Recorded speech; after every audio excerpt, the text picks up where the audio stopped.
El presidente de la patronal bancaria de la Asociación Española de Banca, Miguel Martín, ha dicho que deben exigirse responsabilidades a los gestores de las entidades financieras que vendieron estos productos. Sin lugar a dudas hemos cometido errores. El punto clave es que no todos han cometido los mismos errores ni en la misma magnitud. No generalicemos. La única contestación a eso es que se exijan las responsabilidades a los que efectivamente estaban al frente de esas entidades. Y todo ello en un momento en que Bruselas ha aprobado el plan de reestructuración que permite desbloquear los 37.000 millones de euros del rescate que recibirán los 4 bancos nacionalizados: Bankia, Nova Caixa Galicia, Catalunya Caixa y Banco de Galicia. Eso sí, Bruselas pone como condición que el coste del saneamiento no recaiga solo sobre el contribuyente, sino que los inversores, algunos sin saberlo, como es el caso de los que creían tener sus ahorros a buen recaudo, también tengan ahora que asumir pérdidas. Es que el dinero que va a venir de Bruselas, pero parece ya que esta tarde, que va a llegar ya, parece ser que va a llegar ya.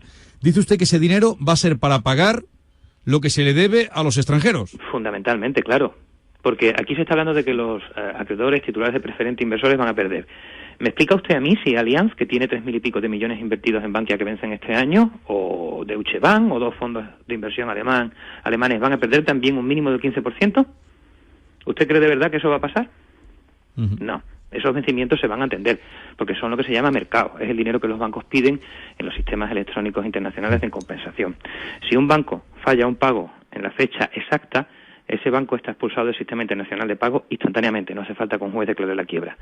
Por ahora, el dinero que se le ha inyectado a Bankia desde mayo, casi 10.000 millones de euros directamente desde el Tesoro Público, ha ido a pagar efectivamente esos vencimientos de deuda. Solamente este año Bankia tenía vencimientos por valor de 19.000 millones, que curiosamente es la petición de dinero para el rescate de Bankia, pero le quedan todavía otros 24.000 millones de aquí al año 2015 por afrontar. Entonces, ese dinero entra y sale. Bankia necesita teóricamente capitalización, pero eso son cuentas. ¿Qué hay en la caja? En la caja no hay nada. Por mucho que las cuentas se simulen, en la caja no hay nada. Y claro, la táctica de decir que perderán los inversores en productos híbridos, mire usted, las preferentes no solo son un engaño por la forma en que se ha producido la venta. Sí, se colocaron. Claro, se le decía a un señor, mire usted, le vendo A, pero en realidad le estoy vendiendo B. No, es que aun vendiéndome A, que es lo que usted me está vendiendo, la norma dice que hay un mercado. Y yo quiero ver ese mercado, porque si no ha existido nunca el mercado, usted lo que me ha vendido no es un producto o un título valor que yo tuviera oportunidad por lo menos de vender. No, usted me ha vendido un préstamo camuflado de título valor. Y usted se ha quedado con mi dinero y ahora no me lo quiere devolver. Perdona que te interrumpa por si queréis un poco más de información. Sí, un momentito, Juan Ignacio, se le entiende todo, o sea, de lo que nos está usted diciendo, y hay también, muchas llamadas, pero iremos dando alguna, porque a lo mejor podemos avanzar en gente que tiene dudas y los que tienen participaciones preferentes de Bankia. Usted dice que al día de hoy, 3 de diciembre, 6:15 de la tarde, los que tienen preferentes de Bankia lo tienen todo perdido ahora mismo. Le van a intentar dar acciones de Bankia. Que no valen nada. Usted cogería acciones de un banco que va a cerrar 1/3 de sus oficinas, que va a despedir a todos sus trabajadores y al que se le prohíbe participar en gran banca e intervenir en préstamos sindicados. ¿Cómo va a recuperarse ese banco? ¿Cómo va a ganar dinero ese banco? ¿Qué futuro tiene? Pero patrimonio tiene mucho Bankia, ¿no? Patrimonio tiene mucho, pero deudas también. Sí, efectivamente, Bankia se podía liquidar y probablemente quien perdiese fueran los grandes inversores. Claro, usted dice que liquiden y que paguen lo que deben, le paguen a los que tienen lo que deben, eso es lo que usted dice, que hubiera salido eso más barato. Claro, lo mejor que tratar de reflotar. Siempre con que, quebrar un banco, el demonio. No, el demonio no, mire usted. Las quiebras se pueden hacer y existía un diseño en la ley para quebrar y liquidar bancos. Vamos a ver, Bankia tiene un montón de gente que sí les paga hipotecas. Si usted simplemente vende todas esas hipotecas a otros bancos, podrá sacarle el 90% del valor, con lo cual ya no es una pérdida cero. Bankia es dueña de una participación importantísima en Iberia, prácticamente es madre suyo, tiene participaciones en Iberdrola, en gas natural, en fin, que tiene mucha participación industrial y mucho valor.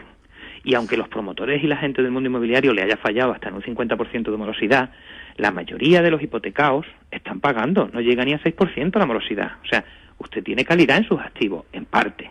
Sí. Liquide y venda, y con eso cubra los depósitos de las personas y sobre todo cumpla los contratos. Usted lo que no puede es emitir deuda subordinada o obligaciones preferentes, haber engañado a la gente y después pretender quedarse con el dinero como si aquí no hubiera pasado nada. A ver, Buenas tardes, bienvenidos a La Ventana. Va a salir caro, bastante caro, el dichoso rescate de los bancos españoles. Se lo pregunten hoy mismo a los titulares de preferentes de Bankia, que ya saben que van a tener que resignarse a perder el 40% de lo que habían invertido. Pero en fin, a lo que íbamos. Hoy invitamos a empleados o ex empleados de bancos y cajas. Les invitamos a que nos cuenten su vida, porque al final son personas, que es lo importante, ¿eh? Por mucho que las crónicas de este tiempo de crisis se escriban a golpe de números y de porcentajes. Roberto Sánchez, buenas tardes. Manolo, lo que ocurre es que en el día a día las relaciones de los clientes con el banco se hacen normalmente a través de personas. Y son estas personas las que queremos que se asomen esta tarde a la ventana para contarnos sus historias, su vida cotidiana, cómo están pasando esta crisis en tantas direcciones para ellos y para ellas, los empleados de banca, que son al final los que administran de alguna manera lo más escaso estos días, que es el dinero. Así que tienen abiertos los canales habituales, empezando por el 902 14 60 60. Teléfono al que nos llama ya desde Madrid, Marisa. Marisa, buenas tardes. Hola, Carles, buenas tardes. ¿Qué tal, Marisa? ¿Cómo estamos? Tal? Marisa es empleada de banca desde ¿hace cuánto? Desde el año 2007. ¿Y ha cambiado mucho el trabajo en estos 5 años ya? La verdad es que cuando yo empecé ya empezó el tema de la crisis. Entonces, los compañeros que habían estado trabajando antes que yo me decían que no tenía nada que ver. O sea que antes el cliente te entraba por la puerta y ahora eras tú el que tenías que buscar el negocio donde fuera, porque ya la cosa se empezaba a notar que flojeaba un poco.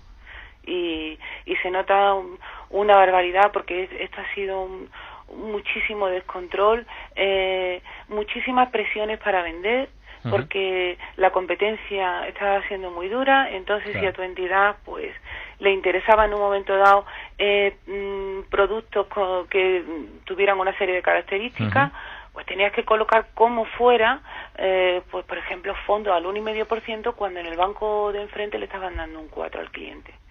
Entonces, o sea, que presión por todos lados, ¿no? Por arriba, luego los clientes, por abajo, pues, los claro, clientes, claro. Los clientes sin dinero, o sea, por arriba te decían los gerentes, esto hay que hacerlo y hay que hacerlo porque el negocio si no va y vamos todos a la calle, o sea, que es que lo tenéis que hacer, y el que no lo haga pues va a la calle. Y por otro lado tú le podías explicar por activa y por pasiva, es imposible, no hay dinero en la calle. El perfil de mi cliente es de una persona que gana 1.500 euros al mes y yo no le puedo colocar ese tipo de producto. Y por otro lado, ya claro, el cliente tampoco se fía de ti, porque desde arriba, por ejemplo, el tema de las preferentes, a nosotros nos explicaban que no había riesgo, que era una cosa perpetua, pero que luego al final eso en los mercados secundarios se iba a poder vender sin ningún tipo de problema, y que era un producto que no estaba garantizado, pero que en la práctica sí estaba garantizado. Entonces a ti te transmitían ese tipo de información y era lo que tú le trasladabas al cliente. Claro. Marisa, perdón un momento, soy Santiago Niño. Oye, es que esto has dicho una cosa que es fundamental. O sea, lo que estás diciendo, a ver, déjame repetirlo a mí, lo que estás diciendo es que tus jefes te estaban diciendo a ti que las preferentes eran productos financieros con riesgo cero. Verás, ellos te decían, sí, la teoría es que es un producto perpetuo, o sea, tú de eso no eso está hacer. Claro. Que vale, sí. Pero tú tienes que tener claro, cuando tú se lo transmitas al cliente, que este producto, aunque sea perpetuo, tú en un mercado secundario lo vas a poder colocar sin problemas. ¿Entiendes? Sí, pero te decían que tenía riesgo cero. A ver, es que no me estoy explicando bien. El riesgo existía en teoría, pero que en la práctica ese riesgo se podía subsanar con una serie de maniobras, y que el cliente no tenía por qué preocuparse, porque en el momento en que él quisiera su dinero se iba al mercado secundario. O sea, minimizar el riesgo, claro, minimizar el riesgo. Y listo, o sea, que nosotros a lo que menos importancia le teníamos que dar a la hora de vender el producto era a que era un producto perpetuo, que eso era para toda la vida. Muy interesante esta mirada y esta historia que nos cuenta Marisa desde Madrid, pero es que hay muchas llamadas de gente del sector de la banca y queremos que entren el máximo posible en antena. Por ejemplo, Israel, que nos ha llamado al 902 14 60 60 desde Valladolid. Israel, buenas tardes. Hola, buenas tardes. Solamente una cosa, Carles, no he sido yo el que ha llamado, me habéis localizado vosotros, pero simplemente era hacer esa puntualización. Israel es trabajador de banca, ex trabajador, es ex. Sí, yo trabajé, lo que ahora es Bankia, en una de las carteras que conforman ahora mismo Bankia, en concreto en Bancaja, pues desde el año 2003 hasta hace justamente un año que me acogí al ERE que había en vigor con una baja incentivada. Y en ese tiempo, en esos años, sobre todo en esta última etapa, Israel, notaste mucho cambio de trabajo, relaciones, exigencias? Bueno, yo cuando entré ya en una época en la que el boom inmobiliario pues estaba en auge, ¿no? Y me dedicaba además a un sector en el que, bueno, pues no había dinero, sino que daba. En los años en los que además había un flujo de liquidez hacia nuestro país pues importante y que bueno, pues tuvimos la mala idea de utilizarlo todo en el mismo sector, de poner todos los huevos en la misma cesta y de utilizar al final lo más rápido, ¿no? Y la economía especulativa en vez de haber invertido en otras cosas que ahora nos pintaría mucho mejor. En ese sentido, yo cuando llegué ya en 2003 había mucho flujo de crédito, se notó un incremento notable año tras año, por lo menos de cercano a un 20%, hasta el año 2007, que fue cuando sucedió la quiebra de Lehman Brothers. Ya estábamos un poquito en alerta por lo que estaba pasando con Fannie, bueno, pues con las dos empresas más grandes de Estados Unidos que se dedicaban al crédito hipotecario, y bueno, estalló el tema de Lehman, y a partir de ahí, pues todo en picado. O sea, tú te lo veías venir, tú te vas de alguna forma porque te hueles algo de esto, ¿no? Bueno, sí, yo mientras estaba trabajando en la caja, pues yo soy licenciado en Derecho, empecé a formarme por las tardes, que ya sabéis que en las cajas pues tenemos horario de mañana, a formarme por las tardes en la Escuela de Práctica Jurídica, pues sí, ya desde el año 2007 con la idea de marcharme y de poder ejercer la profesión, porque realmente era mi ilusión. Nunca, al final la banca, bueno, pues la encontré en el camino, era un sector que estaba bien pagado, era joven y bueno, pues esos años trabajé ahí. Sí que es verdad que a partir del año 2007, cuando adquieres cierta madurez y conocimientos, sobre todo conocimientos, estaba escuchando a la compañera hablar de preferentes, es muy importante tener conocimientos. Un empleado de banca, y más cuando está asesorando, tiene que tener conocimientos, no puede describir las cosas en estos términos, porque luego ha pasado lo que ha pasado, que han confundido a la gente y que les han metido en problemas. ¿Ya no estás ejerciendo como abogado ahora, Israel? Sí, yo ejerzo como abogado desde hace ya un año. Y sobre todo represento pues llevo temas de consumo financiero y sobre todo ahora mismo ya sabes que está muy en boga pues el tema de las preferentes, y respondiendo numerosas demandas pues contra diferentes entidades, porque la comercialización de estos productos ha sido un auténtico escándalo. Yo te puedo contar que tengo clientes con Parkinson, con Alzheimer o invidentes. Bueno, pues vaya historia la que nos cuenta Israel, no está mal tampoco, ¿eh? Más llamadas al 902 14 60 60. Nos vamos a Mallorca. Juan Luis, buenas tardes. Hola, buenas tardes, Carles. ¿Qué tal? ¿Qué tal? ¿Cómo estamos? Bien, muy bien. Pues nada, yo soy empleado de banca desde el año 97 y he podido vivir pues momentos bastante buenos y momentos como los actuales donde pues hay que aferrarse a la silla firmemente para no vernos salpicado por la mala situación que pasa el sector, ¿no? Y en definitiva, sobre todo, pues hacer referencia, me ha gustado mucho la introducción que habéis hecho del tema, ¿no? Porque es verdad que nosotros hemos pasado de ser ladrones a asesinos con el tema de los desahucios y todo lo que hay detrás de ahí, y al final pues yo me levanto cada mañana para ir a trabajar, tengo una familia estándar y lo que menos quiero es venir a trabajar pues con situaciones que te puedan generar problemas, ¿no? Y en definitiva te escandaliza que los directivos de las empresas, pues a través de las cuales se está instrumentalizando todo este problema y y a la crisis a la que estamos inmersos, pues salgan un poco de rositas en una situación donde quizá deberían ser los máximos exponentes de solidaridad con respecto del resto, ¿no? Muchas gracias a Juan Luis, que nos ha llamado desde Mallorca. Vamos a Madrid, 902 14 60 60. Luis, buenas tardes. Hola, buenas tardes. ¿Cuánto tiempo lleva en el sector bancario, Luis? Pues soy el más veterano de los que van a intervenir. Llevo 44 años. 44 años. 44 años. Sí. Enhorabuena. Bueno, no ha sido baladí poder resistir hasta este momento todos los avatares que nos han puesto las empresas por delante, ¿eh? Lo que ha vivido usted en los últimos 3-4 años, diría que es lo más duro, lo más complicado de su trayectoria, Luis. Bueno, en mi persona particular no, pero mis informaciones son muy frescas porque vienen por vía familiar. Mi esposa trabaja en la red de mi mismo banco y muchas vinculaciones de amistades de origen personal y sindical. Y el estrés con el que se está trabajando en la red en los últimos tiempos es insoportable. Desde la banca de aquella de no se preocupe usted, yo le doy un extracto diario cuando usted mueva la cuenta y coste cero, tráigame sus recibos que no cuestan nada. Hemos pasado a que todo cueste dinero, a coger al cliente y expulsarle de la ventanilla hacia el cajero automático para que aprenda a hacer todas las funciones a través del cajero automático, quiera o no quiera el cliente, sea cliente joven y pueda tener una cierta inclinación, facilidad para aprender, o sea, una persona mayor a la que hay que salir, acompañarla, enseñarle, en fin. Y encima quiere que lo haga con una sonrisa en los labios, no al cliente, sino porque sabes que una vez que la gente se derive hacia los cajeros, eso significará intentos de nuevas reducciones de plantilla. Sí, pero Israel, en esa época que usted Luis, habla... Luis. Sí. En esa época que usted habla que todo eran halagos y todo era gratis, ¿a qué nivel estaban los tipos de interés? Bueno, claro. Evidentemente estamos hablando de otra época. Los bancos ganaban moviendo el interbancario y ahora ganan pues reduciendo costes y cobrando por todo. Claro, pero es que toda empresa, y usted que es economista lo sabe perfectamente, toda empresa que baja, que cree que su nivel de ingresos va a ser la reducción de costes, está condenada al fracaso, puesto que cuando llegue a coste cero, ¿dónde va a reducir costes? Por eso ahora hay un exceso de capacidad. ¿Y por qué no me habla usted, por ejemplo, del grandísimo incremento de las plantillas de directivos casi multiplicadas por 3, y mientras que las plantillas de trabajadores han reducido hasta en niveles, yo trabajo en uno de los 2 grandes bancos, hasta en niveles de 30.000 personas? ¿Por qué la clientela en la red está endemoniada porque el servicio que se le da es deplorable?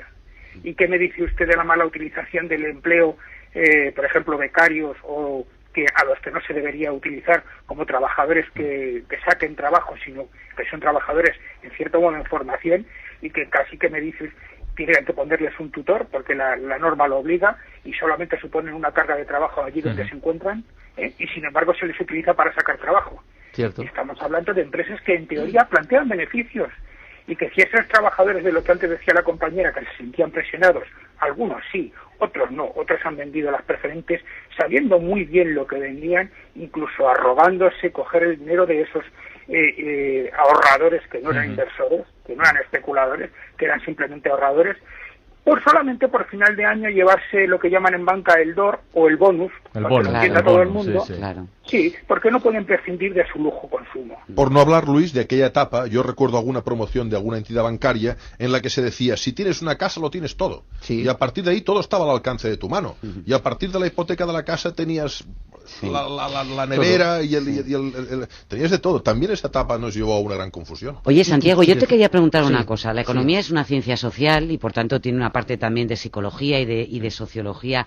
¿Cómo es posible que, a pesar de que todos sabemos que nadie regala duros a peseta, ¿no? Por utilizar ese viejo dicho de nuestros mayores, después de lo de Afinsa, ¿cómo ha sido posible lo de las preferentes más allá del hecho, claro, de cuando se han comercializado mal y efectivamente a una persona mayor que no daba el perfil de inversor de riesgo? Pero hombre, si a ti te daban un 6, un 7, un 8%, cuando en otros productos de inversión lo normal es que tuvieras un 1 o un 2, alguien podía sospechar que si te lo estaban ofreciendo tenía un cierto riesgo, ¿no? ¿Por qué volvemos a caer y a caer y a caer en que nos van a dar, nosotros somos más listos que los demás y nos van a dar más beneficio a nosotros que a otros? A ver, porque somos humanos. Desgraciadamente los humanos somos unos bichos que siempre queremos más. Las preferentes, yo entiendo, es una lectura mía, por favor, que fue la posibilidad que se ofreció a mucha gente que jamás hubiera podido acceder al mercado de valores a tener una participación en algo que daba mucho. Tú mismo lo has dicho, el 6, el 7%. Entonces, claro, ese pequeño ahorrador no quiso, literalmente, no quiso saber más. No preguntó nada. ¿Por qué? Porque lo único que vio fue poco dinero invertido, mucha rentabilidad. Claro. Y además, una persona que es mi amiga me está diciendo que esto es una maravilla. Primer error.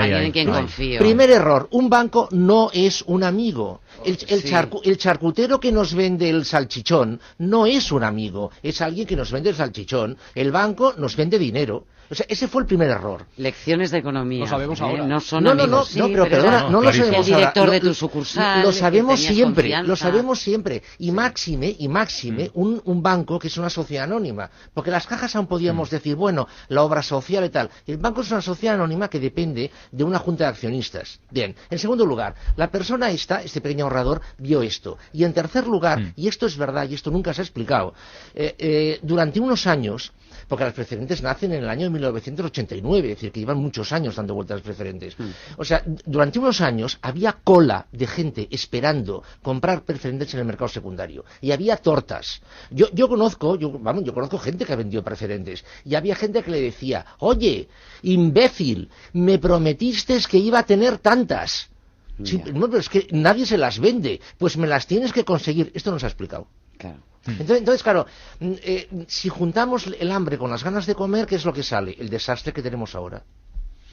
El hambre con las ganas de comer. Si fuera capaz nuestro próximo oyente en 30 segundos de contarnos lo que quiere contarnos, Aurelio de Almería, buenas tardes. Hola, buenas tardes. Es usted director de una oficina bancaria, ¿verdad? Sí, soy director de oficina bancaria hace 10 años y empleado de banca de 18 años, llevo en total. Y bueno, sí, ha estado muy bien lo que estaba expresando este último señor. Y yo recuerdo tener, yo he vendido muy poquitas preferentes porque a mí ese producto jamás me ha gustado, y tener clientes que se iban a otra entidad a preferentes al 7%, y yo decirle, yo es que ese producto te lo puedo ofrecer al 5%. Digo, explicarle, es que ¿por qué te dan el 7? Porque alguien marca que te tiene que dar el 7 porque es un riesgo muy alto. Pero bueno, olvidando las preferentes, que yo creo que lo que tenemos que intentar entre todos es tirar para el mismo sitio, pensar que los directores de banca estamos intentando ayudar en la medida de nuestras posibilidades y sacar para adelante a todos nuestros clientes, y adelantándoles su pequeña pensión, adelantándoles su pequeña nómina. Aurelio, que tenemos que cortar un poco bruscamente porque acaban de sonar las señales horarias de las 5 de la tarde y a las 4 en Canarias y llegan las noticias de la SER. Así que Santiago Niño, Jordi Martí, Montserrat Domínguez. Adiós. Hasta otra, amigos. Miguel Ángel, hasta mañana.